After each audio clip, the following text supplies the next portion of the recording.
the Automotive Parts Manufacturers Association's Institute of... Hold on. Colin, I'll run through a deck first, and then you can go ahead and get started. Oh, sorry. No worries. Okay, hello everybody. We'll wait just 1 minute here and for a few people to join, and then we'll go ahead and get started.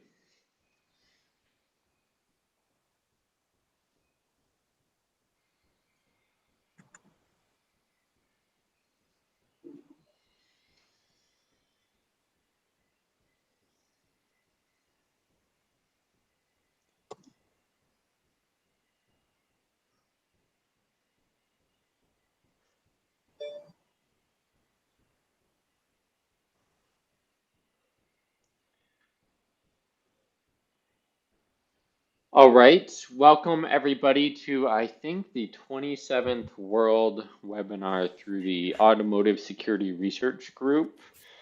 Today we have some really cool presentation, or a really cool presentation lined up.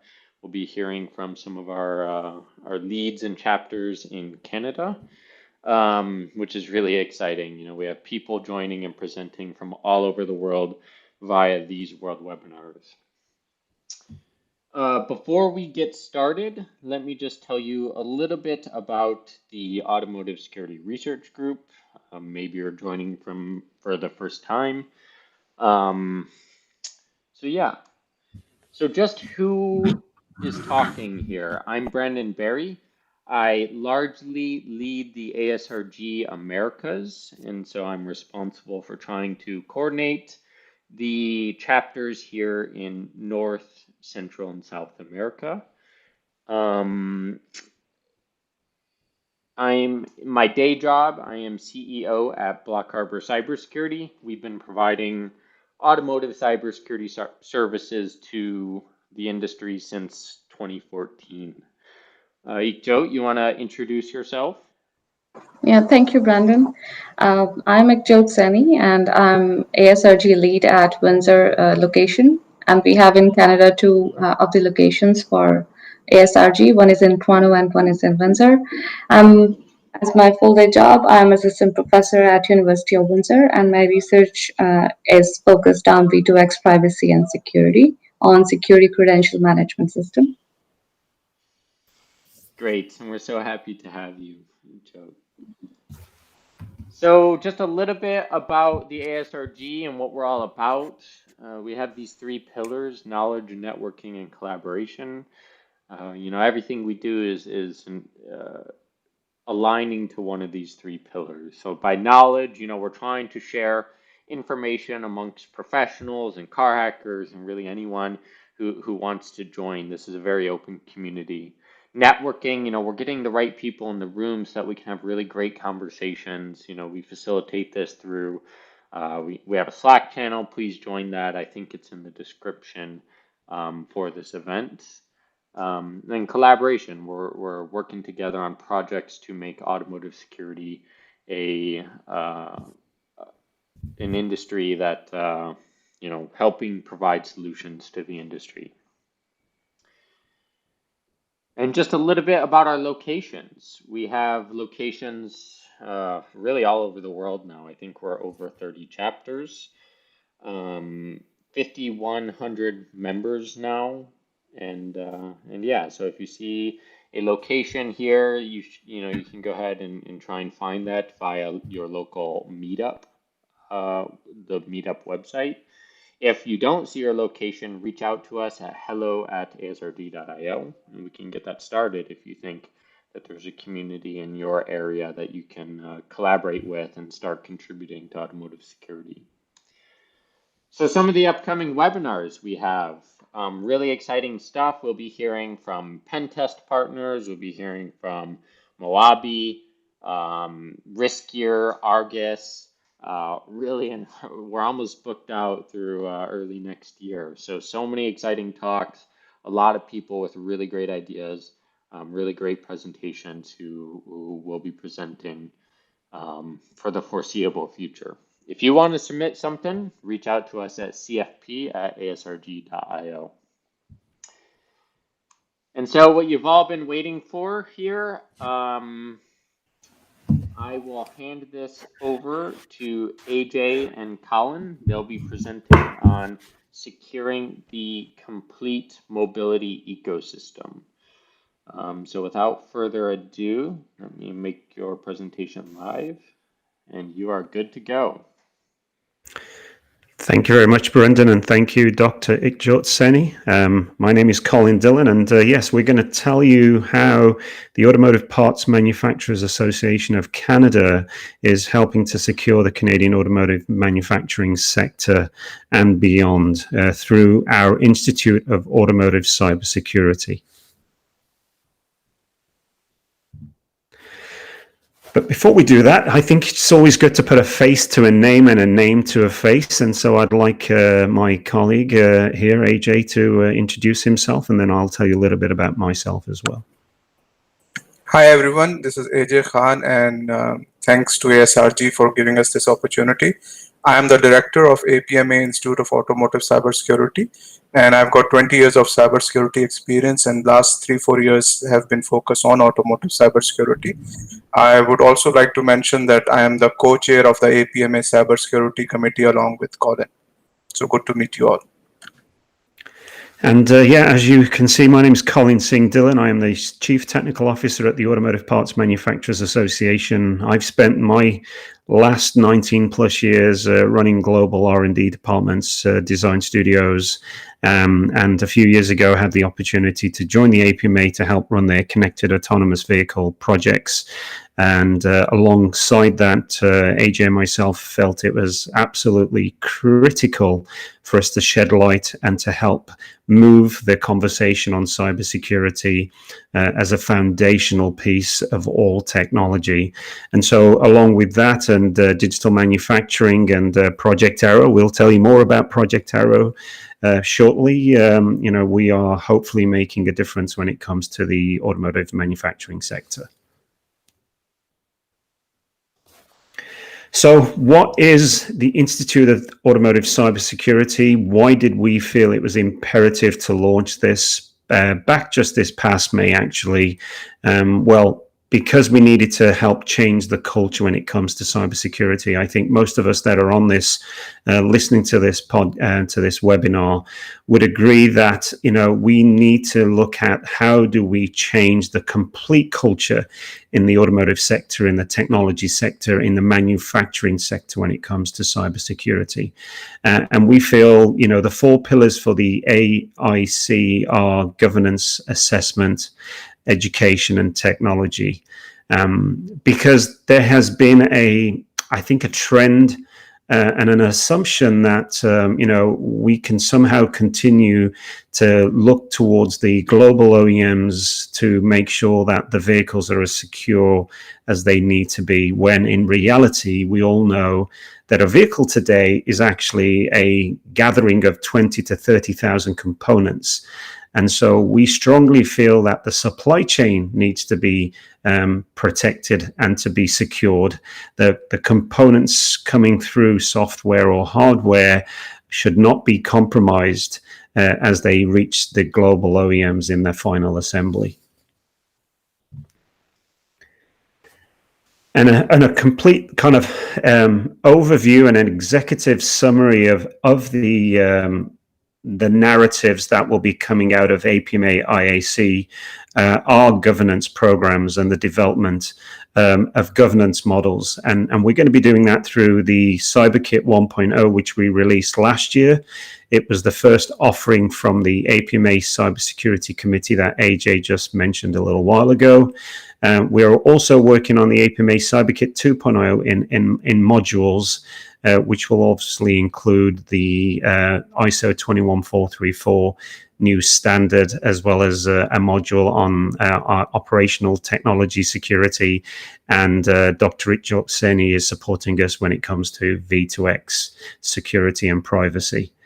The threat to the supply chain and risk assessment, how secure are you today? Is it done internally? Are you using external organizations and companies? We will use existing standards to be able to provide those assessments, which is an offering from IAC as well. Education is critical, education for us today and education for tomorrow, which can be done through training programs as well as workshops.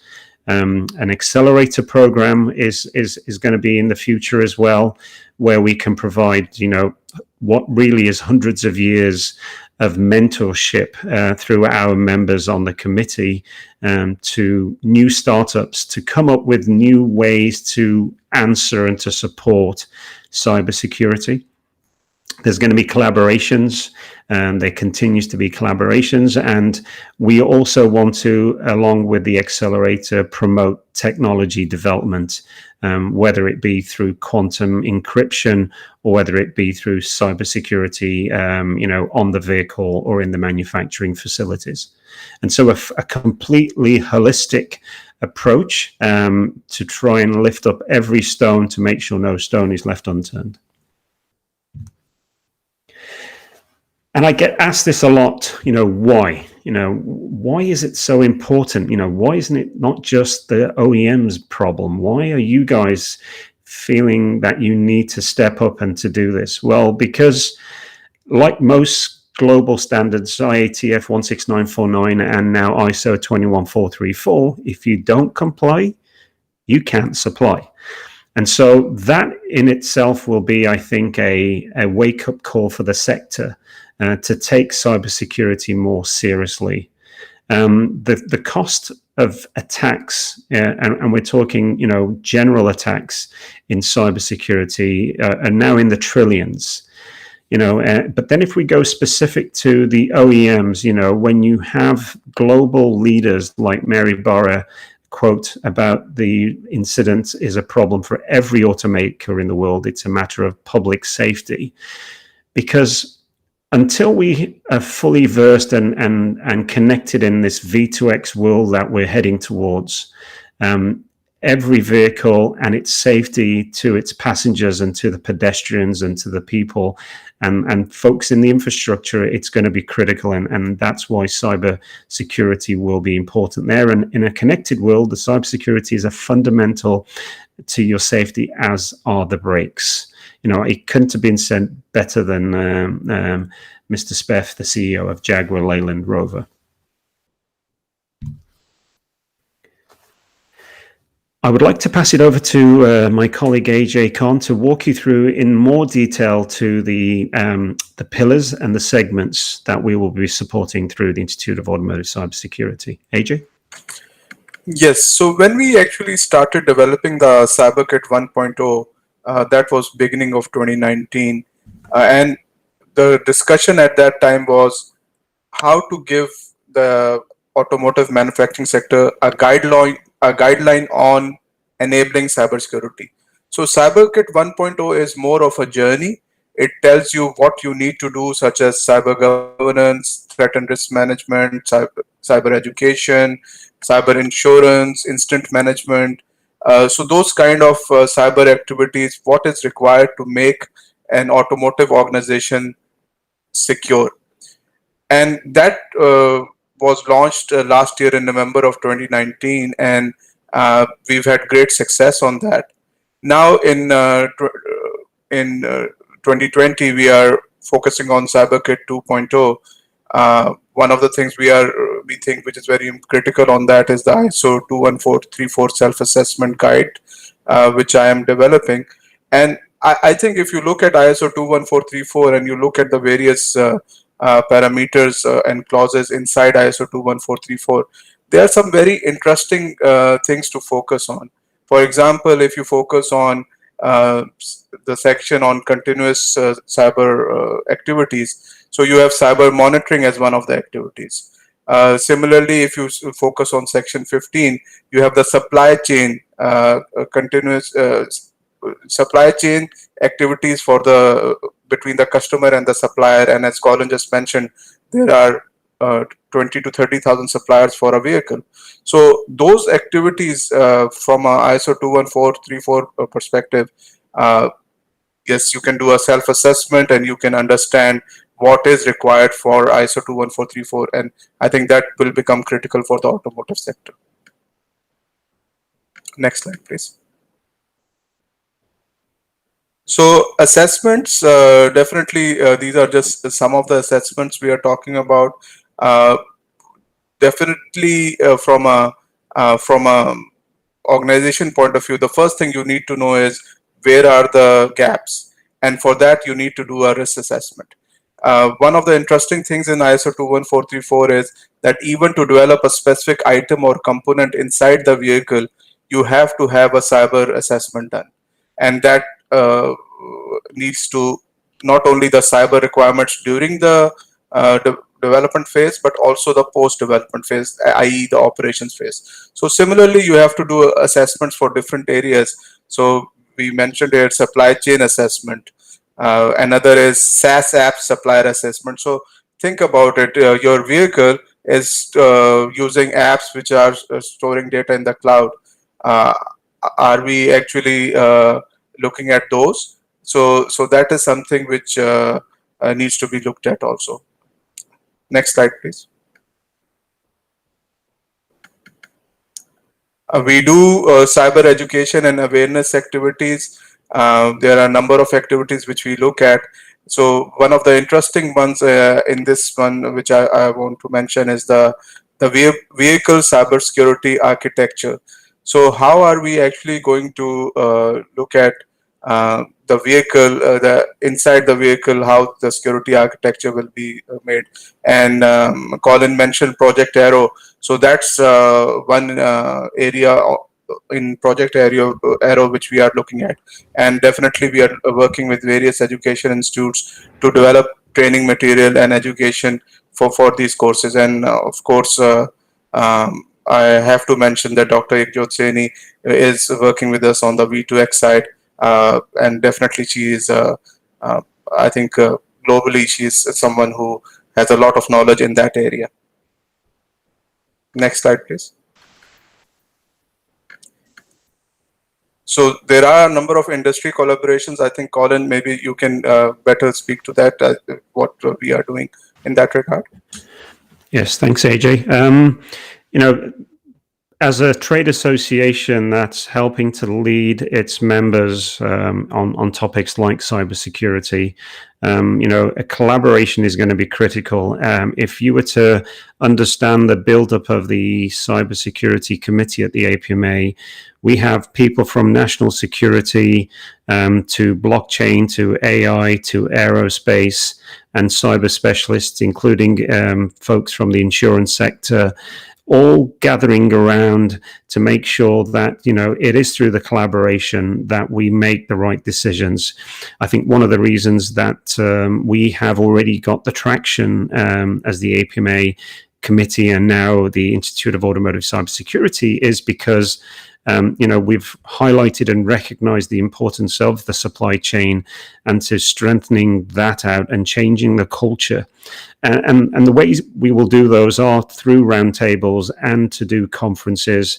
And as well, this is October. We are in the month of cybersecurity. But instead of doing a conference and competing, globally with other virtual conferences, the Institute of Automotive Cybersecurity launches the world's first automotive-related awards known as the Cyber Mobility Awards. So the Cyber Mobility Awards event will actually go live next Thursday on the 29th at 2 p.m. Eastern Standard Time.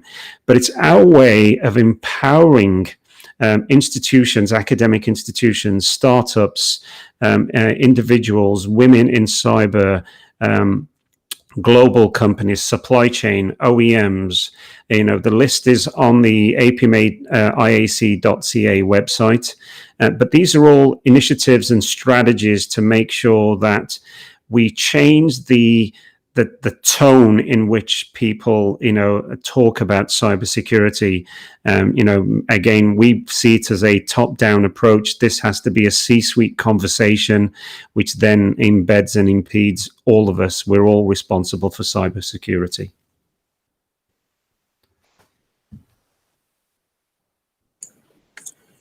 So I'm glad, Colin, that you mentioned the Cyber Mobility Awards. I think that is something which is really needed in the automotive cybersecurity sector. There are a lot of amazing things happening in that sector, and these are just some of the examples on the technology side, which is definitely people are looking at that, and we are working with entities who are looking at all of these different areas. And through our Cyber Mobility Awards, we are actually recognizing them. But I think the critical question is, when you look at these technologies and the startups who are actually working towards these, how are they going to the market? And that's where APMA and apmaIAC actually play a critical role. And our Cyber Accelerator actually has that program is something where a lot of potential for those companies to grow is provided. I think, Colin, we can move to the next slide. I think that's the accelerator is on the next slide. Correct. So probably this is a good time to talk about Project Arrow and even the other entities which we have helped develop through different programs of APMA. Thanks, AJ. So in January of this year, we launched Project Arrow. It is the development of Canada's first zero-emission concept vehicle. And it's to answer the call of the Canadian Prime Minister, who would like to see Canada as a zero-emission nation by 2040. It is also a call to the startups and the technology, governors and the academic institutions to be able to empower Canadians to begin to think about being their own global OEMs. We have a great history over the past 100 or so years of being one of the best organizations, countries, nations to build vehicles. But we don't control the IP, we don't control the R&D, we are but a supplier. And so we are hoping Project Arrow, and as a trade association like the APMA builds this vehicle out, it actually empowers Canadians to be able to bring together the best of the best when it comes to technology, all the way from the mechanical, physical structure of the vehicle to the software that will be embedded into this vehicle, including the propulsion technology, whether that be a lithium-ion skateboard, whether it be solid-state batteries, or whether it be hydrogen fuel cell. We're quite agnostic to all of this. And so, how do we do this? Well, we have world-class knowledge as part of the membership of the APMA. Companies like Magna, Martin Rear, Woodbridge, ABC Group, Linamar, Siemens are all members and all sit on the APMA board. And so we already have this. The mentorship comes through as we grow out and build this vehicle. We have partnered up with some academic institutions. Our leading partner on this is the Ontario Tech University out of Oshawa, which is where we will be building the vehicle. And they've already got commitments from their build partners, who are Multimatic and the likes of Magna. It gives access to industry not only for academia and the startups, but it's a two-way traffic. It allows the larger established companies to work with some of the smaller, incubated, accelerated startups, as well as academia.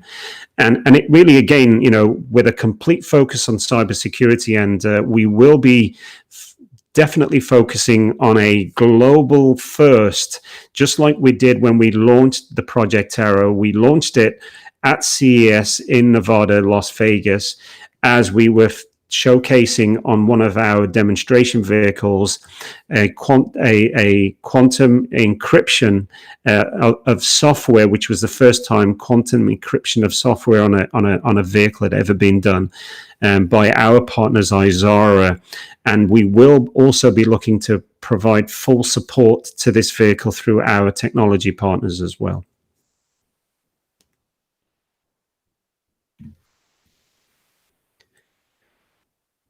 And again, just to demonstrate how serious and important, how much of a foundation or an all-encompassing feature we see as cybersecurity, this is a typical image that breaks out what is deemed to be Industry 4.0, or as we like to call it, digital manufacturing. And sometimes I see cybersecurity as one of the pieces in that puzzle. And I've chosen to make it actually a surrounding piece of that puzzle, because none of those technologies should ever be implemented without cybersecurity. You cannot add on cybersecurity. It has to be designed with security in mind from the get-go. It's got to be security by design, not by a segment that gets added into it later. And so we're very proud to, again, host a digital manufacturing committee, of which we have my colleague Warren Ali, Senior Vice President of Innovation, and Michael Gardner from Microsoft Canada as the two co-chairs. And again, similar to the cybersecurity committee, it's about making a change, making a difference.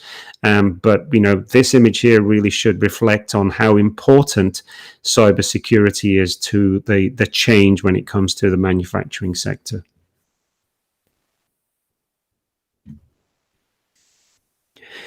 As AJ had mentioned earlier, the first offering from the committee was the CyberKit, and I have to give kudos and accolades to AJ Khan and a few of the other committee members who were able to convert this document around in less than 8 months, ladies and gentlemen.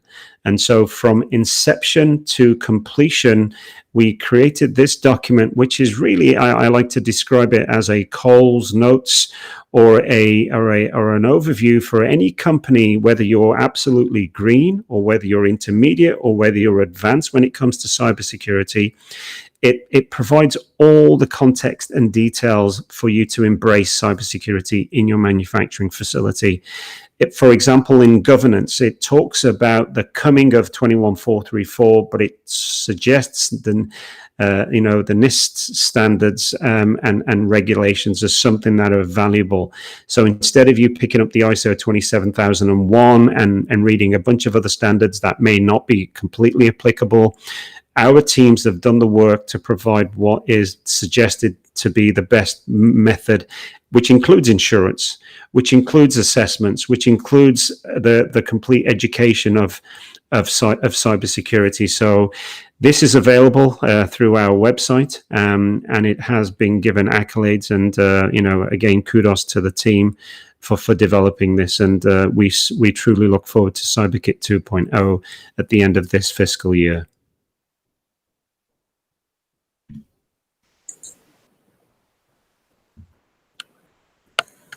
So when we look at the cab ecosystem, we do have to look at the risk from the vehicle itself, the supply chain or the automotive manufacturing entities, and also as we start moving towards V2X in smart cities, what is the risk involved in that interaction?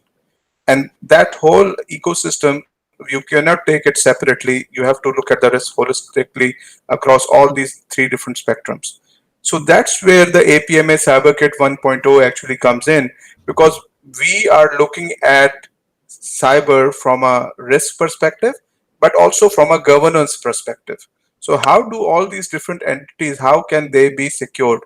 So I'll give you an example here. When ISO 21434 talks about operations, that is basically actually when the vehicle is in the smart cities itself. So what are the governance parameters which are required for operations of the connected or autonomous vehicle? Similarly, on the supply chain, how does that supply chain affect the operations of the vehicle? So that's how we were looking at the cab ecosystem and the risks involved. We can move to the next slide.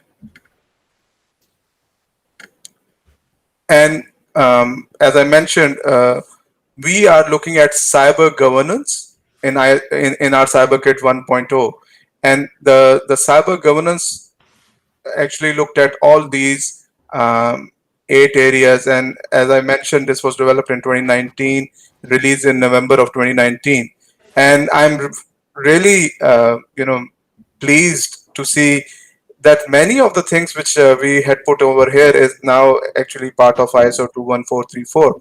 So we talked about establishing a cyber governance strategy. That's your cybersecurity management system. So that is part of ISO 21434 as it's coming out.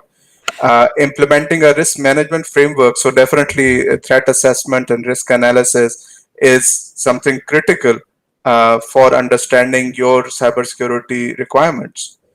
Develop cybersecurity policies and procedures. You definitely have to have all kinds of various policies and to ensure that one, they are being met, and then two, if they're not being met, what are the gaps, what are the remediations? You have to protect the data wherever it is. You have to ensure third-party cybersecurity validation, establish a cybersecurity awareness program, ensure compliance and auditing, and measure key cyber governance metrics. And I'll go through each one of them in a little bit more detail as we move forward. So this is critical when you're defining your cyber governance strategy. First of all, you have to think about what is the purpose of your cybersecurity. Well, the purpose of your cybersecurity is to secure the business. So having the business up and running, having the business operational, in this case, which is the vehicles itself, that is very critical. And I love the word innovative over here because automotive cybersecurity is all about innovation. So that's the purpose. You have to build your vision. You have to look at whether your vision is business centric, and you have to then, based on that vision, you have to build your capability roadmap. And when you're looking at your capability roadmap, you have to look at business enablement, technical controls, operational excellence, risk management, and the last one is very important, talent management. I know there are a lot of people in ASRG membership who are looking at automotive cybersecurity as a career. So if you look at it from an OEM or a tier 1 or tier 2 supplier perspective, and even fleet owners perspective, what is their cyber governance strategy? And if they have a strategy, who is going to implement that? So talent management becomes very important. You have to look at it from a framework perspective. So yes, it could be the NIST cybersecurity framework, but it could be ISO 21434. It could be something like the UNEC WP29. So based on your governance regulations and framework, you have to think about that.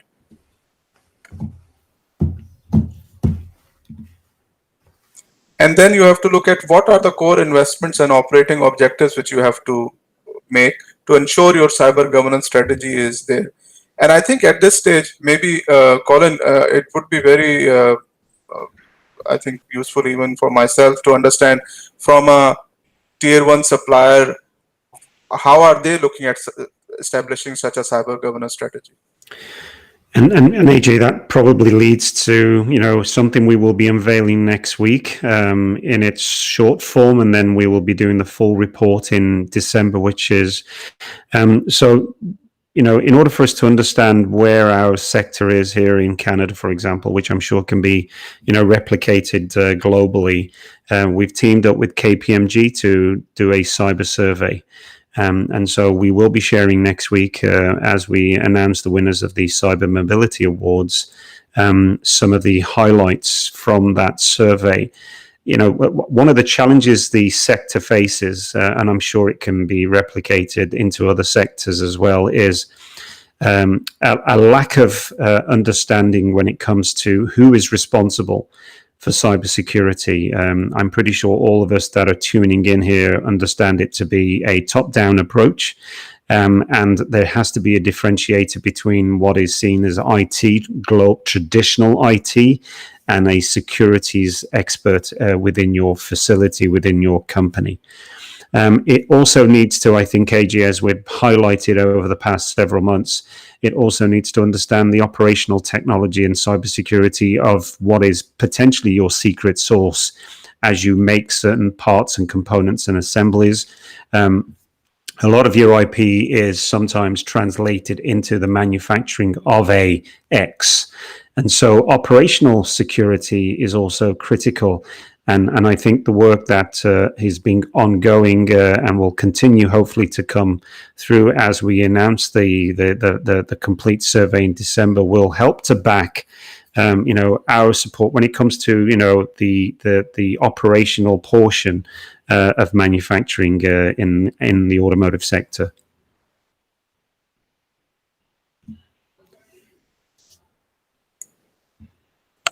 And that, of course, is something critical when we think about the automotive sector and the vehicles coming out there.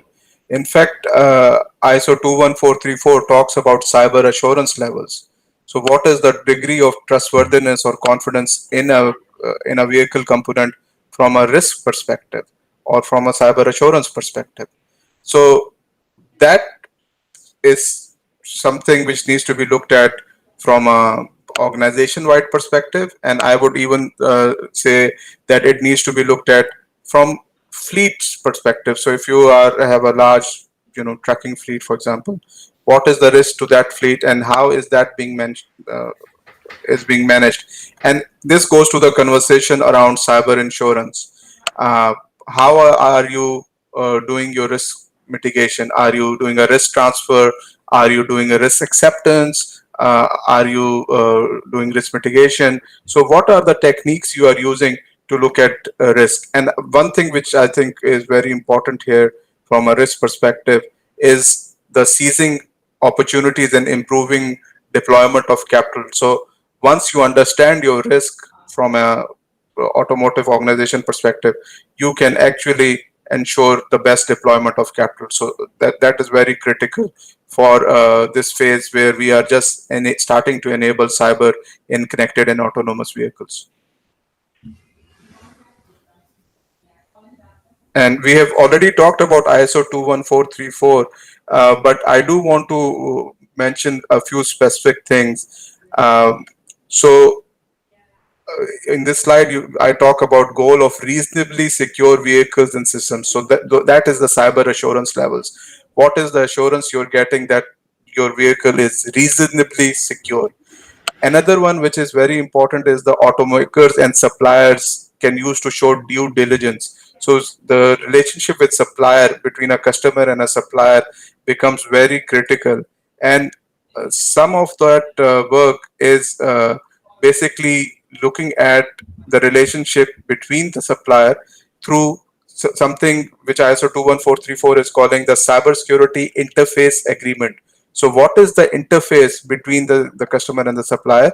And has the customer, in this case, maybe let's say it's an OEM working with a tier one, how has it analyzed the supplier record of capability as far as cybersecurity is concerned?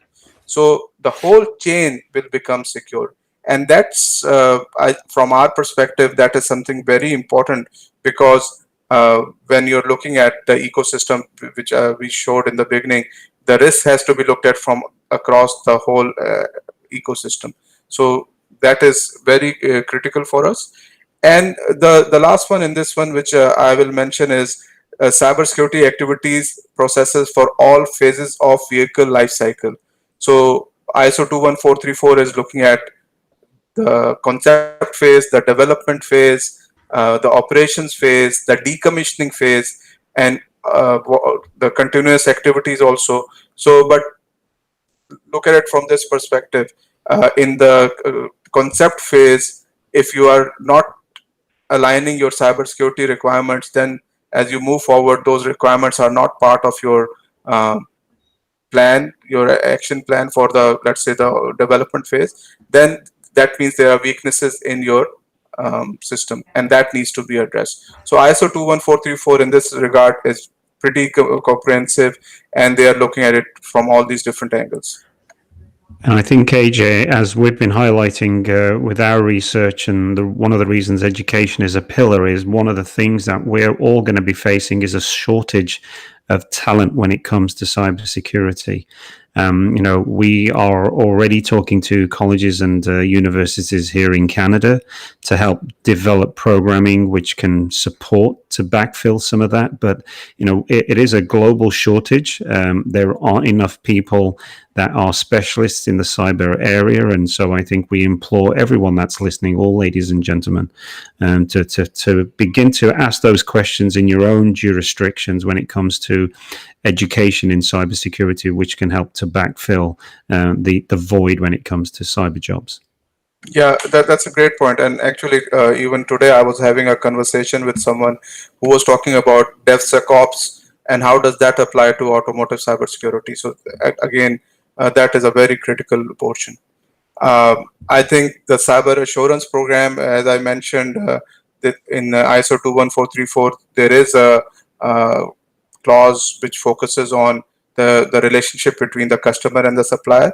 But if you really look at it from a vehicle operations perspective, 20 to 30,000 suppliers, who is actually responsible for any cyber incident being happening?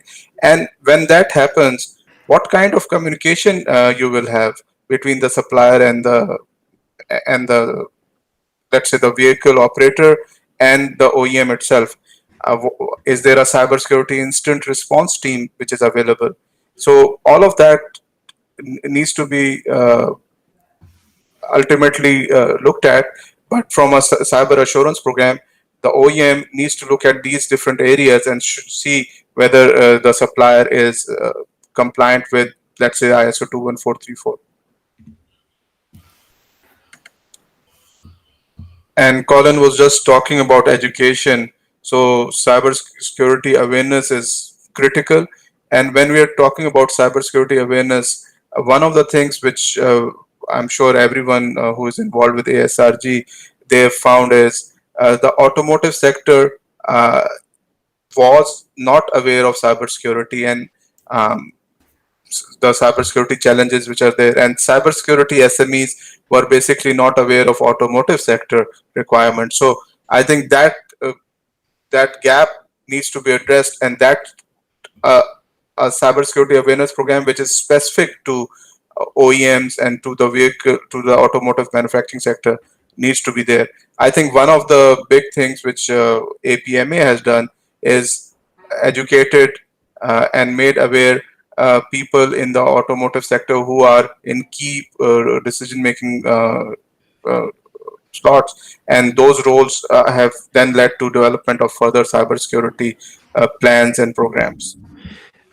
The vehicle of today has probably more in common with a cell phone, smartphone, than it does a vehicle manufactured in the 1990s.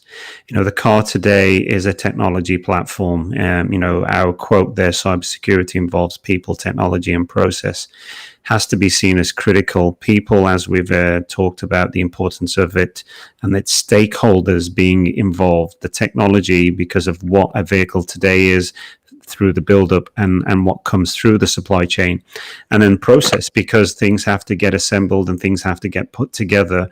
And so all of this is critical. And to kind of, highlight the naivety that exists in the auto sector, I think some of the supply chain may struggle to have an individual that's responsible for securities. Forget having an individual whose title is Chief Security Officer. Yet if we compare that same position to the banking financing world, or if we compare it to global governments, they have hundreds of individuals in their securities department, because the value of money and words from governments seems to be more valuable than life in a vehicle. So I think that first heading at the top right there, change the mindset, is critical. This is what we're trying to do here with the APMA IAC, is to try and change this kind of steadfast mindset, which is kind of cultural, and it's kind of got its roots in the last 2 decades, in order for companies to understand and embrace what needs to be done in order for us to implement cybersecurity.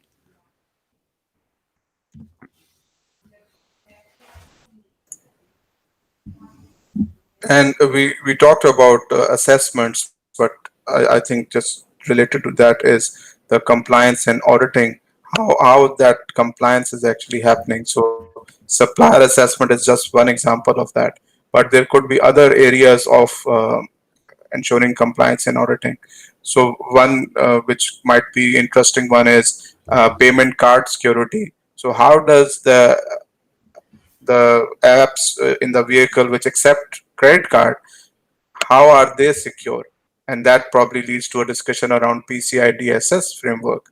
But when we are looking at all of these, the most important thing is to have compliance and auditing being done by internal as well as external auditors, so that there is a degree of confidence on the compliance activities and the compliance program.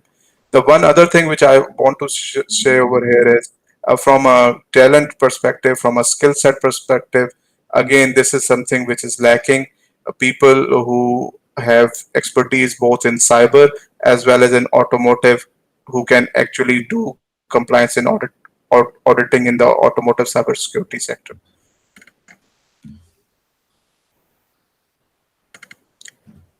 And we all know the benefits of having an effective cyber governance program. This is something which is we hear every day in the news that there is another cyber breach, and we hear that about automotive cybersecurity, automotive organizations. For example, we hear about ransomware breaches happening every single day, but it's ransomware is all about changing the mindset. If you change the mindset, if you have a cyber awareness program, ransomware is pretty challenging to happen. Similarly, if we are looking at the desired security level, so what is the security level desired by an OEM, what is the security level desired by a tier 1, tier 2? So those are the things which has to be looked at. And APMA IAC and APMA as an organization, what we are trying to do is we are trying to not only enable cyber governance in a specific organization, but I think across the society as a whole, because as we move to the connected and autonomous vehicle ecosystem, uh, our whole society has challenges in that regard, and we need to secure the whole ecosystem to make sure our roads are safe and we can drive in connected and autonomous vehicles without any serious accidents, injuries through cyber hacking and other such challenges. And AJ, as we come to a close, this is I'm going back a few slides, one of the first slides, just so we can wrap up our thoughts, our comments with regards to securing the automotive manufacturing supply chain. We've used the brand changing the culture for close to 2 years now. Now, we really do think it is a cultural change that's required for the complete embracing of cybersecurity, and we feel, education is a strong pillar. All of this begins at introducing cybersecurity at an earlier stage, and also developing cybersecurity specialists who can look at this kind of new V2X world, if we can describe it, where vehicles are connected to vehicles, who are connected to infrastructure, who are connected to the grid, who are connected to pedestrians, who are wearing wearable technology, which is connected, and so it goes on. Over the air updates is something one of my cars has. I don't need to take it into a dealer to have the software updated. I simply agree upon a scheduled time, which for me is typically 2 a.m. in the morning. And I get those over the air updates. But then there's also the security, aspect around my vehicle and the connectivity of my vehicle or a rental vehicle when somebody logs in. If you go and rent a vehicle and it asks you, do you want to download your contact information, and you may be on a 5-hour drive, you may think it's smart to say yes, so that way you can just scroll through your contacts because you've got to make several calls. But are you clearing that off after? Is the franchise rental company making sure it's cleared off? And even Are they making sure all the data is cleared off before they sell those vehicles after a few years of usage? What happens to your and my information, which is out there? So, there are a lot of things that we have to do, and we strongly feel that these 4 pillars are key to this. AJ?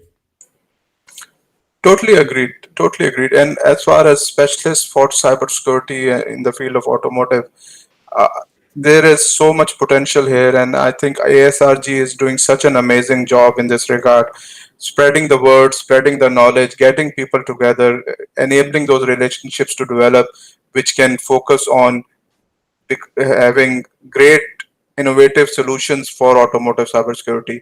So I think kudos to ASRG for that. All these 4 areas: governance, assessment, education, and technology.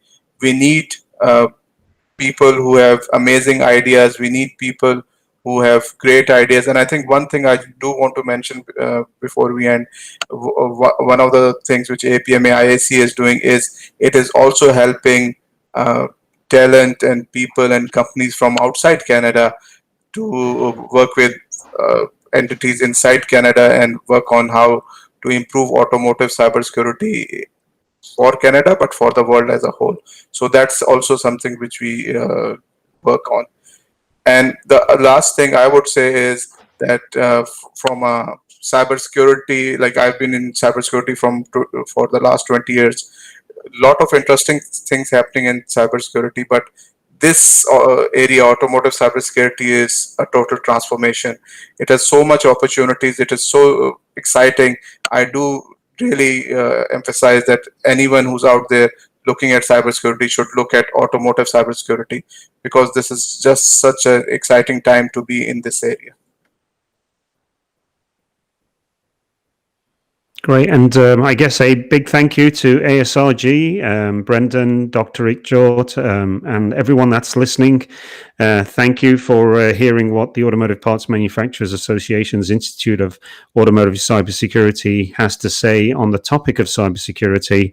We are a global village. Both AJ and I are available for more information, and we look forward to growing this relationship. Thank you very much. Colin, AJ, thank you so much for this presentation. I think what I loved most about this, and this is something I'm always trying to wrap my head around, in automotive security, cybersecurity in general, something you have to be careful of is trying to boil the ocean. There's so many things you need to think about with securing a system that sometimes you miss basics. And so, it's this balance between trying to think about every single, aspect of cybersecurity and just focusing on kind of one little area to start. I think your guys' presentation here really did think about every aspect that's needed to secure the total mobility ecosystem. From supply chain to governance, it's just such a large problem. And I think oftentimes us in industry are really in the details. Today when we're looking at standards like 21434, they're really focused on the vehicle because you got to start small and, maybe you start to include the rest of the ecosystem once you get good at securing cars. So really great job at, painting this and covering the different aspects that are going to be required in the future of automotive security. And I do just want to echo that final sentiment as well. Automotive security. I think the future for this industry is so exciting. There are so many different business models that are going to be created. It'll reinvent the way that we use and think about cars and transportation. Connectivity is a really cool thing to get in a car. You just have to do it safely. And so this field of automotive security, almost everyone I know was thrown into it. They just had responsibilities put on them in one way or another because it became everyone's problem and someone needed to do it. People are transitioning from one part of the organization at a company and taking on the automotive security role. And so education and getting people involved and, trying to address this issue of, how do we facilitate the building of experts and the building of a workforce of experts in order to address the magnitude of the problem? I mean, that's just, something we work on and think about here at the ASRG. So with all that said, I'm going to echo a few, or I'm going to pose a few questions here. So, I'm based in Detroit. So, I'm thinking about automotive security from the US government standpoint, what's going on with automakers here in the US, how the US differs from approaches in Canada, approaches in Europe, in Asia.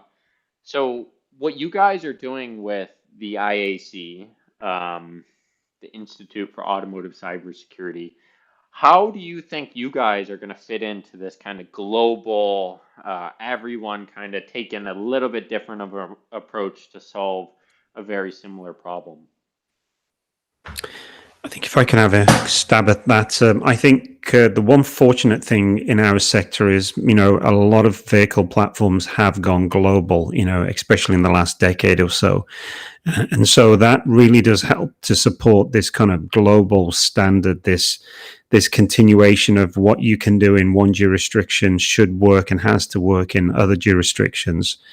What the apmaIAC has is we also have the support of global brands like BlackBerry QNX, and also an upcoming quantum cyber encryption company like Isara, who are kind of homegrown talent who are making a huge difference. BlackBerry alone, QNX software operating systems, I think, are on 7 of 10 vehicles on the road. It's astounding how many companies, global OEMs, are using their software. And so our approach is we're fortunate because we're agnostic as an association. We are completely agnostic to the type of technology and who's implementing it and how it gets implemented. What's critical for us for the auto sector is to really focus on the supply chain, because we feel that's an area that's been somewhat neglected, because I think we all look at the vehicle and point a finger at the OEM versus to try and strengthen out the supply chain, which is where the parts or the components and the software sometimes come from a tier 3 to a tier 2 through to a tier 1. And so as 2021 comes to a close in a few months' time, and 2020, sorry, I beg your pardon, and 2021 arises, you will see a continual kind of push towards a change towards the supply chain, Brendan, on behalf of the IAC. Yeah, and I think that's a good response. It's that I'm here posing questions about national barriers and how this is an international, how different countries are maybe approaching it differently. But the problem and cars, these things don't think about borders. And so ultimately, the solution has to will coalesce and transcend borders as well. Well, a car today built in Ontario will cross the border probably several times before it's actually, shipped off to potentially be sold in the US. And so, yes, I think part of NAFTA 2.0 and part of the current administration in the US couldn't quite get their heads around putting tariffs on, something like steel and aluminum, when in fact those tariffs would be hurting Americans because the vehicle jumps back and forth across the border several times before it's complete. And so there is that global village scenario for a car. And I think the standards, I think ISO obviously 21434 will become a global standard. NIST is seen as a good reference globally. The challenge comes to the auto sector when we have nations that are trying to, potentially say attack, a nation or a people or their products and components, that is when there is some more, I would call it, stickier surface. And that's why we're proud to have the Canadian Securities Organization take a seat at our committee, so they can advise us on some of the work that we do within the Cyber Committee. Yeah, and Brendan, from a consumer perspective, I think you bring a very good point up, which is that borders don't matter to vehicles. So I was just thinking, couple of years back, I drove from Toronto to Boston, one of the best drives I ever had. But if I was there in a connected vehicle, how would my data be shared through the various jurisdictions which I'm passing? So what are the states involved, what are the cities involved, and how that data will be handled, and even the countries involved. So from as we move forward from more from the manufacturing side towards the deployment of those vehicles in an operational environment, the cyber aspects of that data sharing and which jurisdiction that data is residing in, I think all those come into play, and we have to look at those also. And AJ, I think you're bringing up a great point, which is, again, I'm trying to focus in on the vehicle, but to your point, it's an ecosystem, and data, it's not just living in the vehicle. It's based on where your vehicle's going. It's based on, who knows? I mean, there's probably all sorts of data that's being streamed based on your location, your phone in your pocket, to be used to advertise to you somehow, one way or another. And so I think you guys are dissolving these kind of concepts that it's one country or one component. It really is a complete ecosystem. And so we got to think about it that way. When Vita X infrastructure starts being stood up to make cities more safe and to, build new platforms to build new technologies upon, those are all new attack surfaces to the vehicle and to data as well. Yeah, I would love to hear Dr. Saini's perspective on this. I just wanted to add something over here. Because we are talking about regulations, and there is one part that we are missing, which is automotive or auto sector has its own regulations, and security would have its own regulations. So I think there is requirement of harmonization at that point as well. So we should not miss that. With respect to standards, we have discussed about auto cybersecurity standard, and which is ISO 21434. So I think sooner or later we need to have some sort of harmonization across borders that we discussed is one thing, but still something focused on auto security and regulations, not just on the security, but also regarding privacy. And data collection is one of the major problems. So, Colin, do you have something to add on that? Sorry, could you just repeat that again, Ikjot? Yeah, so I was saying about the regulations, not just the standards. Mm-hmm. So we have in auto sector different regulations, how it's regulated, right? In auto sector, from manufacturing to how it's being integrated. And in security, we have different regulations for security and privacy. Also varying based on the country or region you are living in. So I think there is another level at which we need to think about, which is regulations on auto security and harmonizing these two different sectors together. Not Absolutely. just on standard level. Yeah. Yeah, safety, a lot of safety regulations, as I'm sure we're all aware, currently differ from, say, even Europe and North America. A vehicle's pedestrian impact requirements are quite different in both jurisdictions. I think what we have to do as the flame carriers, the flag bearers of cybersecurity, is to make sure that we try and have a universal set of standards / regulations for cybersecurity. Because the reality is the technology doesn't change based upon jurisdiction. And so in order for us to make sure it's secured, harmoniously, I think it has to be more of a global standard versus a jurisdiction standard regulation. I believe that would be one of the pushbacks based on the regulations and especially on the regulation based. Would it cause a problem based on regulations for the innovation when it comes to different jurisdiction? the push, the reason we have, for example, going back to safety, and the reason we have different jurisdictions are sometimes cost. If you take the bumper on the front of a vehicle in Europe, it's a lot more complex than and what it's expected to do in an impact position with a pedestrian versus North American. And then if you look at North America, regulations and policies coming out of the state of California are normally a lot tougher and harder. And then the rest of the US and places like Canada follow. But I think it's normally based on cost in order, for certain regulations and standards to be put into place.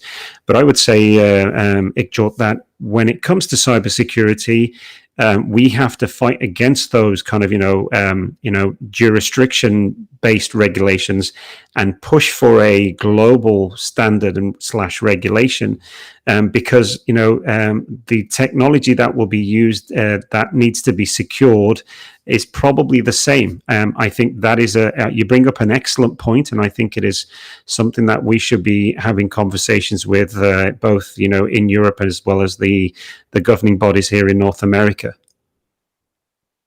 Yeah, and in that regard, because I have been part of some conversations both with the ANISA and also Transport Canada here in Canada, the conversations are the same. For example, Transport Canada came out with the best practices or key principles of automotive cybersecurity, and those are similar to the best practices being aligned in various other jurisdictions. So I do believe from a cyber perspective, it is a very easy conversation to have. But yes, different jurisdictions have to have that conversation and align to a global standard. Yeah, and so I think a global standard. So, I 100% agree with that, because right now we're seeing Europe and Asia moving quickly on kind of these regulations to enforce security. On the other hand, you have other more market-driven countries that are not necessarily seeking to regulate it and are thinking, hey, let's let the market figure this out. In some ways, let's let this be competitive, but be hopeful that the industry will work together to provide a solution.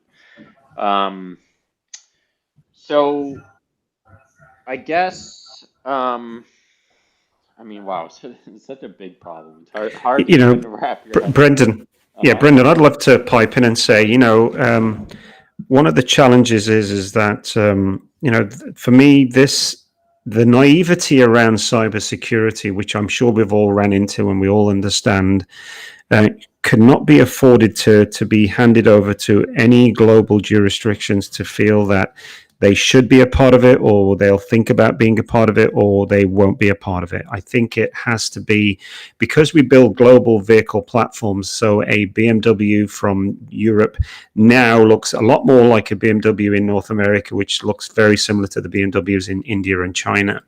And so because you're able to send these global platforms everywhere today, I think jurisdictions need to be hit up hard to accept these global standards for security, and privacy, obviously embedded into that as well.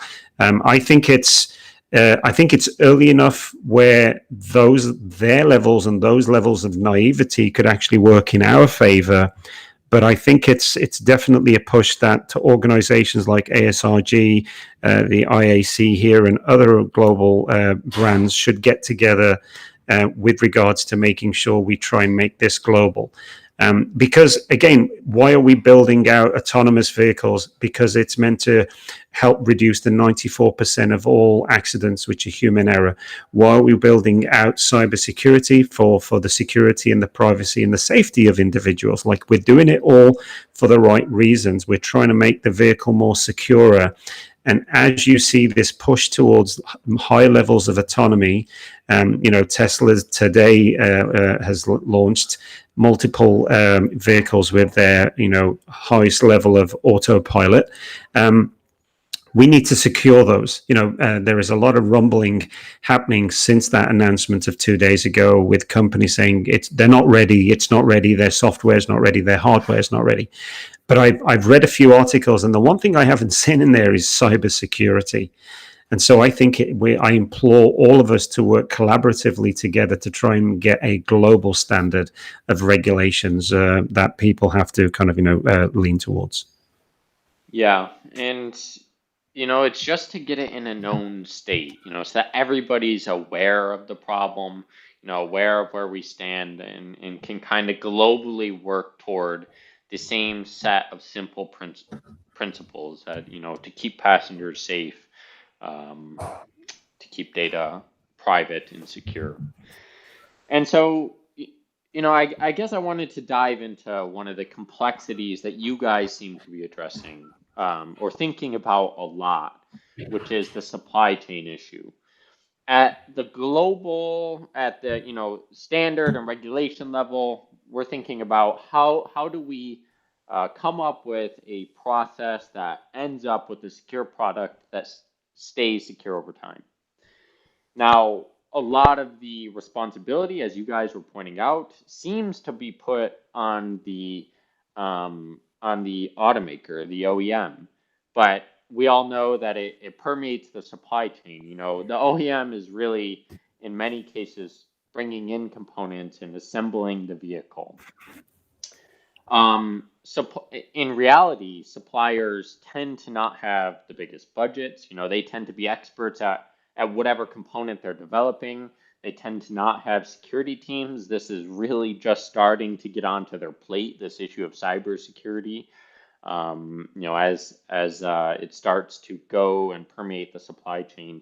What do you guys, so I know the CyberKit is something you're working on. What are you guys doing to help those suppliers? I'm saying the tier 3 supplier that they're a small company, they're trying to develop solutions, they're doing their best work, but maybe cybersecurity is not their forte. Can you just talk to that audience a little bit? How can we help them? Because at the end of the day, it's their product that's in the vehicle. So when we started the cybersecurity committee, the one thing we all agreed upon was that we weren't going to get together, several times a year and just waste everybody's time talking. We are an action-based committee, and the CyberKit 1.0, Brendan, I think answers a lot of those initial questions, because we asked those exact same questions to say, listen, there are budgets, there is know-how, there are individuals required, staff, we understood all of them. But as one of the slides suggested, if you can't comply, you can't supply. That's going to be the trend under 21434. So we have been imploring the membership to, first of all, take the CyberKit 1.0 and to begin implementing what we're suggesting. And more importantly, is to further that conversation through their supply chain, because it is critical that is kind of supported and strengthened. AJ? Yes, I think one of the things which really shows the change in culture when COVID-19 started in April-May timeframe, we had a series of webinars focused on cybersecurity, and the response was amazing. There were so many different people from the automotive sector who were actually part of that webinars and getting knowledge from those webinars, and then reaching back to us to ask how to enable it further. And those webinars were talking about OT cybersecurity, they were talking about cloud security, and they were talking about other areas of cybersecurity. But from my perspective, where we started, and Colin and me, we started our conversations in mid 2018. From there, when we are talking about mid 2020, there is a sea change as far as awareness is concerned of cybersecurity. So earlier, Brendan, the issue was you don't know what you don't know. So that was the challenge in the automotive sector. But now people know that this is something they need, and when they know that, they are starting to take steps in that direction. So I think more and more we will see the the suppliers getting more focused on automotive cybersecurity, but also the other challenge, which is the people. How do you find the correct resources to enable a specific role in automotive cybersecurity? I think that is also more and more we are seeing programs around automotive cybersecurity, and I think in the next couple of years that challenge will also be solved. So I think we are in the right direction. It'll just take some more time. Yeah, and I think what you guys are doing with the CyberKit too, as a part of it, having the 21434 self-assessment tool is so incredibly important. The last thing that cybersecurity should be in the auto industry is a barrier to entry. You guys are kind of saying it like, comply or don't supply, or comply and or die. I mean, it's like these small companies who may not be able to, or who are still trying to figure this out. We don't want them to go out of business just because of cybersecurity. All of their contracts get eaten up by a bigger company like a Bosch that maybe has the resources to implement effective cybersecurity. Yet, on the other hand, we need those suppliers to be secure. So I just think it's so great that you guys are finding ways to enable these smaller companies, these companies throughout the supply chain, to assess themselves, to maybe use their own resources, because the reality is, what few resources that do exist in terms of experts in the space, they're all going to be consumed by the automakers or the big tier one suppliers. The rest of the suppliers are going to have to figure out how to do this on their own. And I think it's going to be a long time before we have a surplus of automotive security experts. By a long time, I mean a lot, possibly never, because, I think the IT security industry is suffering this kind of same issue, and they've been in business for decades. Brendan, I'd like to kind of, use the analogy of lean manufacturing or the quality standards and today's IATF 16949 standard, and how the challenges, 20 years ago was to, implement those quality standards, those lean manufacturing approaches. And then once you've done it, then you have to try and make sure it connects with your supply chain. Even if I can throw in corporate social responsibility, social, environmental, social governance, these things, the questions that the global OEMs are asking us when we talk about corporate social responsibility are also through your supply chain. Is your coal boat, for example, coming from a clean supplier, or is it involved in some of the terrorist organizations and so on? So just like going lean, adding in the quality standards, and now the sustainability standards that we've been challenged with, I think the supply chain has already been kind of made aware that they have to do these things to comply, or they can no longer supply. So I think we just need to carry on using those kind of lessons learned in order for us to be able to kind of make sure that what they are providing is truly secure. Because again, you have to make sure that you are not adding in compromised parts. And it isn't just the sole responsibility of the OEM to scan everything with every vehicle before they release it. I think you would want to put out 100% product, but when you have 20 to 30,000 components, and there could be underlining hidden, technology or hidden software which has been compromised, I think it's all of our responsibilities. Yeah, and I just wanted to add, Brendan, over here. So we were talking about the CyberKit 2.0. So in CyberKit 1.0, we were already talking about governance and threat and risk assessment and those things. So in CyberKit 2.0, yes, we are talking about ISO 21434, but I do want to mention the work of Dr. Saini, who's looking at V2X. And Dr. Saini, if you can just give us a brief summary of what you are looking at from the CyberKit 2.0 perspective. So actually, I'm looking on V2X as a holistic view, how we can educate supply chain and automakers to get to know into a V2X from a holistic point of view, and seeing it as connected, just putting a connectivity in that equation.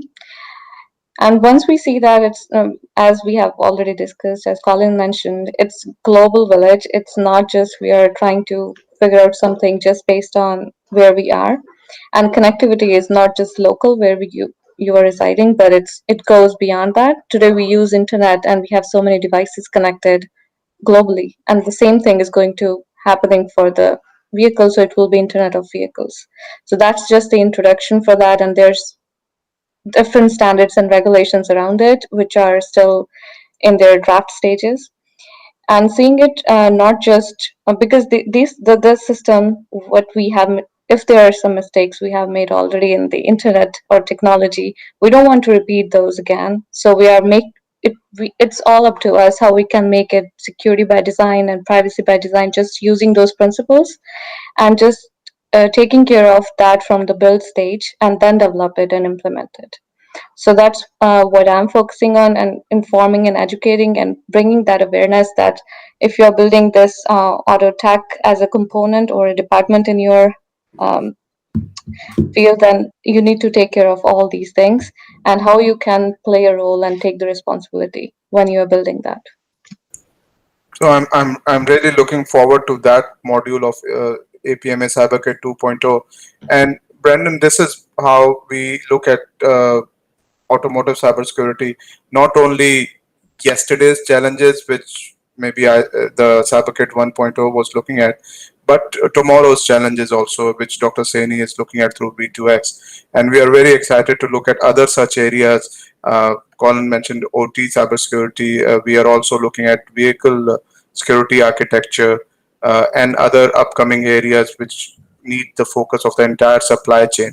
The interaction with smart cities. So one of our cyber mobility awards, which are being presented next week, is focused on global cyber, is focused on smart city cyber and how that interacts with the vehicle. So we are looking at very different domains, as you mentioned, and I think that the entire spectrum is where lots of opportunities are there. And one thing I do want to mention, when we talk about can't comply, cannot supply, but I do see this as an opportunity for automakers also. So those automakers and tier 1, tier 2, and even tier 3 suppliers who focus on their cybersecurity requirements and ensure that their product meets the cybersecurity requirements of the OEMs and the consumers, they will thrive. So this is an opportunity for the entire automotive manufacturing sector to focus on enabling cybersecurity so that their business can thrive and they can become even more successful. And I'd just like to add to the module that Dr. Saini's working on. Both Dr. Saini and I had a chat conversation the other day, and she's not just looking at that visual smart city metropolis downtown core. She said she's going to ask the questions about as it bleeds out into the industrial parks, and as it bleeds out further into suburbia and then into the rural areas, let's ask the harder questions about a smart city, because 5G is here now. China's already got 50 cities that has implemented full 5G. So their data sets are going to be years ahead of the rest of us, and so we all need to be thinking about how connected truly is a smart city, because it's very easy to just say the downtown core of any metropolis is what we're going to try and talk about in relationship to V2X. But the conversation is kind of connecting and weaving in the complete jurisdiction. And that is one of the major problems with the V2X when it comes to, we have sparse and dense areas, and you go from a downtown to a county, and then would you expect the same connectivity level or not? And then everything else falls off, right? Then you're thinking about, okay, do I even have the connectivity? Mm-hmm. And now your set of questions will completely change. Yeah, and people are agnostic to it, and so that's the challenge when they sit in a car behind a wheel, whether their hands are on the wheel or whether it's a level 4, level 5 autonomous. As they go through these different kind of jurisdictions, and like you said, from a downtown core to a county, for them there should be full connectivity. For them, there should be full security, and those are some of the challenges and hurdles that we face as we broaden conversations with municipalities, states, provinces, and governments. Right. I just have one more question regarding how apmaIAC would be focusing on innovation and driving as an accelerator. Do you have any examples or something that you're seeing or helping out? So we've just began to, put the groundworks around the accelerator idea, and the pandemic has kind of somewhat handicapped us when it comes to pushing ahead. But what we see is when we've got the intelligence, the technical support, and let's say the roadmap for supporting startups, we think what is critical is if we go to any accelerator, throughout the GTA or in Southern Ontario, the percentage of those working on cyber-related software, hardware is at a minimal. And so we want to try and kind of generate a larger volume now. And for those that are working in different accelerators, whether they're being incubated at some other location, to know that the IAC is here as a support network for their technology and their development. I think that's super helpful and useful to have that kind of support and network, because something that would be lacking for a long time now. I think ASRG has supported a global network, and I think our apmaIAC would really support people who are working on this, and they would know where to go. Yeah, I think again, Dr. Seni, I think one of the nice things that we have at the APMA is I use the word agnostic quite often, but we really are quite agnostic, and that's why we can launch a project like Project Arrow to build an electric zero emission concept vehicle, which will be level 3 autonomy, fully secured, by bringing together hundreds, if not thousands, of suppliers. And it will be the same way. You'll have the expertise, for example, of yourself as a member of the committee, and the likes of AJ and other experts in the cyber area to be able to kind of bounce ideas off. So as it grows, and so will IAC. Sounds like lots of resources available, and that's really cool. And so I want to pose one kind of final discussion topic. Something I really loved about what you guys were doing with recognition, these awards. I mean, I thought that was so cool. I think we need to do that globally. I think we need to recognize hard work. And as a part of this, representation, ensuring that early on in the creation of this industry of automotive security, we're making it accessible to a lot of people, people from any background. I think that is just really important, because a lot of times I walk into very male dominant kind of conversations around automotive security. What are you guys, are you guys contributing to this? It sounded like you were in terms of trying to find ways to increase representation in this space of automotive security.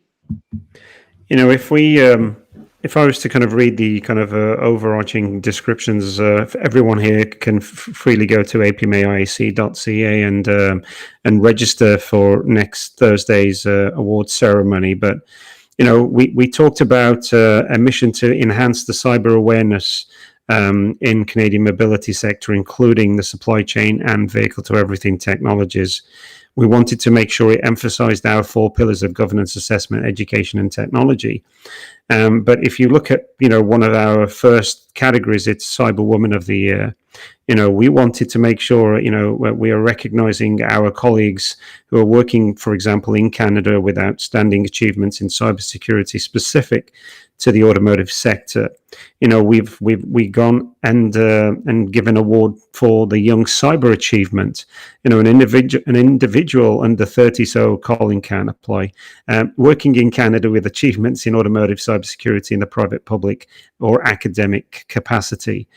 And so Brendan, we do recognize and understand a certain stereotypical look of who's making the decisions. But we're very proud to have, for example, Dr. Ikjot Seni and Dr. Mitra, as well as, Catherine from EyesOn, and a few other members who are, supporting, the female sector.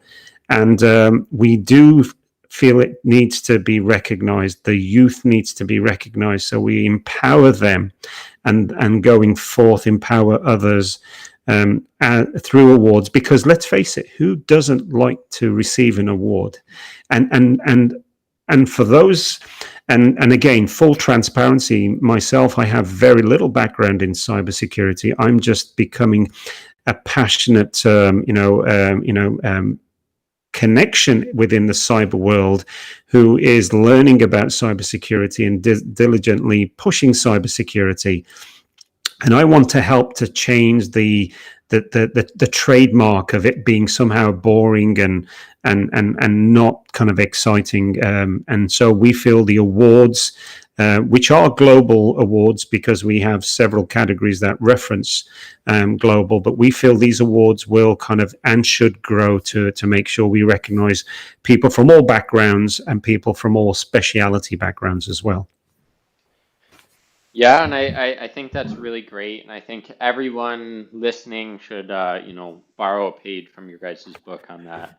I think it's easy to say, well, we have all these challenges. Please don't add to the plate in terms of, I don't know, making it a diversity issue. But really, it is. We need people from all kinds of backgrounds, and I really love that you brought up youth here because,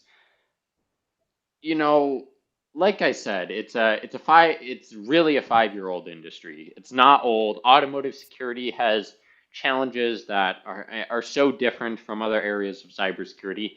A lot of pages that you can borrow from things like IT security and cybersecurity as it's been learned on the internet, but it's so new. And so I think a lot of people were given responsibility in this space and were kind of forced to learn about it and become experts in some capacity in the field. But really, it's not age limited. Anyone can enter the space. Anyone can kind of take the limited information that's out there and get started and really go from zero to a lot of expertise really quickly. And I think that's unique about this industry. There aren't a whole lot of, you don't need a PhD in cybersecurity in order to get started in automotive security. And Brandon, I think the challenges which we have in automotive cybersecurity, we need all those different perspectives. We need all those people from so many diverse backgrounds. We need the youth to come and look at it from a fresh pair of eyes. We need those perspectives to actually find the solutions. So the challenges are out there, but the solutions need to be discovered by us, the automotive cybersecurity SMEs, whether you're just coming into the field or you have been in this field for, as Brandon mentioned, maybe 5 years. But if someone has been in this field for 5 years, I think they were there at the inception of automotive cybersecurity. But we need those all that expertise, all those different perspectives. So definitely youth is very important. People from different backgrounds is very important. And in apmaIAC, that is one of our core focus areas, that we definitely do want to enable diversity and of thought and enable diversity in our approach to automotive cybersecurity. And I would like to add something to three of you, what you just mentioned about how it's not just about security. And Colin, actually, we are vice versa in this case. You coming from auto sector and you get passionate about cybersecurity. I was in cybersecurity learning that in my academic programs, and then I got excited about applying it to automotive. And I think that's what we tend to do now. And if more people and more students and researchers start focusing on that, and seeing it as applying your knowledge to a new sector and see how exciting it is, it's really incredible. I agree, and again, I'm a novice compared to both of you, or all three of you potentially on this call when it comes to cybersecurity. But then I've spent 19 years starting off working in a manufacturing facility and ending running 4 departments. And so my insight into cybersecurity and into security and into implementation is exactly that 19 years worth. And so plus I'm an ideas guy, so for me, I'm taking my background in design and simply implementing it into solving problems, and we have a big problem on our hands, and it's known as the implementation of cybersecurity. So I agree, and I think the more it can be around there, the one label I'd hate having put onto a cybersecurity specialist is an IT individual in a manufacturing or an office environment. We have to get beyond the fact that your IT guy or girl is the cyber person. No, there has to be this embedded, intrinsic want, desire to go and secure and to make sure, that part of it is done, as opposed to it being a typical mundane IT kind of responsibility. Great. Well, AJ, Colin, is there anything that you guys want to leave our audience with before we close out here? Well, I would just like to say thank you to ASRG. This has been an amazing conversation. I loved the various points which have come up both from Brendan, yourself, and Dr. Saini. The one thing which I do want to mention is I look at cybersecurity as adding value to the society we live in, the connected world we live in, and automotive cybersecurity adds a lot of value. So there's a lot of satisfaction here in what we are doing, and it's just not another job or anything like that. So once again, thank you for providing me and Colin with this opportunity. And, I'd like to, again, a big thank you to ASRG for providing this platform for us to, share our thoughts, our passions around cybersecurity. The Automotive Parts Manufacturers Association tends to punch way above its weight belt. I was fortunate enough in February to share at the G7 meetings Project Arrow, and I was, congratulated on behalf of the president of the APMA for making this project real. And many of those G7 jurisdictions also wanted to replicate this program. I say that because the work the IAC will be doing in 2021 will probably get us a few more invites back to ASRG's webinars, because we are going to make a change, we are going to make a difference, and we are going to lead globally. So, keep watching, keep visiting our website and listening out for AJ Khan and the team, because we're here to make a difference, and we're not going to take our foot off the pedal, pun intended. Yeah, I love that. And, we'll be excited to have you back on. Okay. Thanks, Brendan. Well, with that said, I think we'll go ahead and close out. Thank you, everyone who attended. Thank you for all our future viewers who view this on YouTube. I think this was a really great conversation today, and then tune in next week for our next World webinar. All right, everyone. Thank you a bunch, and we'll see you next time.